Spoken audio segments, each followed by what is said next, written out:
মুসলিম ধর্মাবলম্বীদের পবিত্র উৎসব ঈদকে সামনে রেখে আগরতলা পৌর এলাকার ১৩ নং ওয়ার্ডের পক্ষ থেকে এলাকার মুসলিম ধর্মাবলম্বী জনগণের মধ্যে কিছু খাদ্য সামগ্রী বিতরণ করা হয় শুক্রবার।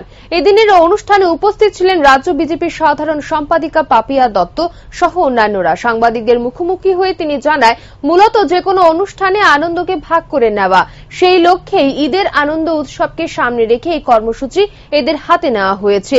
তিনি বলেন, গত বছর ঈদে আমরা ঘরবন্দি ছিলাম। এই বছর যদিও আমরা ঘরবন্দি নেই, তবুও করোনার দ্বিতীয় ঢেউয়ের প্রকোপ রাজ্যেও পড়তে শুরু হয়ে গেছে। তাই সমস্ত বিধিনিষেধ মেনে এই আনন্দ অনুষ্ঠান স্বল্প পরিসরেই পালন করার জন্য বলেন রাজ্য বিজেপির সাধারণ সম্পাদিকা পাপিয়া দত্ত।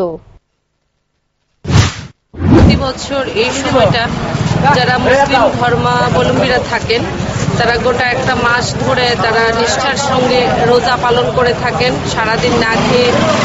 তারপর এক মাস পর তাদের যে উৎসব যেটা ঈদ, যেটা খুশির মেজাজে তারা পালন করে থাকেন। তো এই উপলক্ষে বলা যায় আজকে ১৩ নম্বর যে ওয়ার্ড আছে আগরতলা, এবং এখানে আছেন আমাদের মন্ডল সভাপতিও আছেন কুন্তল সরকার, পাশাপাশি এখানকার যিনি আছেন গৌতম চন্দ্র, জেলা কমিটির আশিস দাও আছেন। সবার মোটামুটি সহযোগিতায় বলা যায় এখানকার যারা কিছু মানুষের হাতে তারা ঈদ উপলক্ষে, আসন্ন ঈদ উপলক্ষে এবং যারা যে রোজা পালন করছেন সেই উপলক্ষে কিছু সামগ্রী তাদের হাতে আজকে তুলে দেওয়া হয়েছে।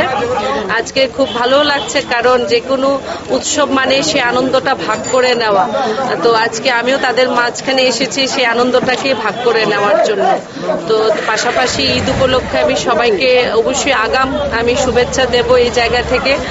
আর আরেকটা বিষয় আমি অবশ্যই বলবো, গত বছর এই দিনে আমরা বলেছিলাম যদিও যে এবার যেন ঈদ যেন আমরা পালন তো করব, কিন্তু কিছুটা যেহেতু করোনা চলছিল সেই জিনিসটা মাথায় রেখে যেন আমরা অত্যন্ত পক্ষে খুশিটাও যেন একটু কাটছাট করে নেওয়া হয়। কিন্তু আমরা আশঙ্কা করেছিলাম হয়তো এই বছর করোনার দাপাদাপি থাকবে না, কিন্তু যেভাবে করোনার চারিদিকে যেভাবে বৃদ্ধি পাচ্ছে, আমরা সমগ্র মানব জাতি বলবো আবার একটা উৎকণ্ঠার মধ্যে আমরা আছি।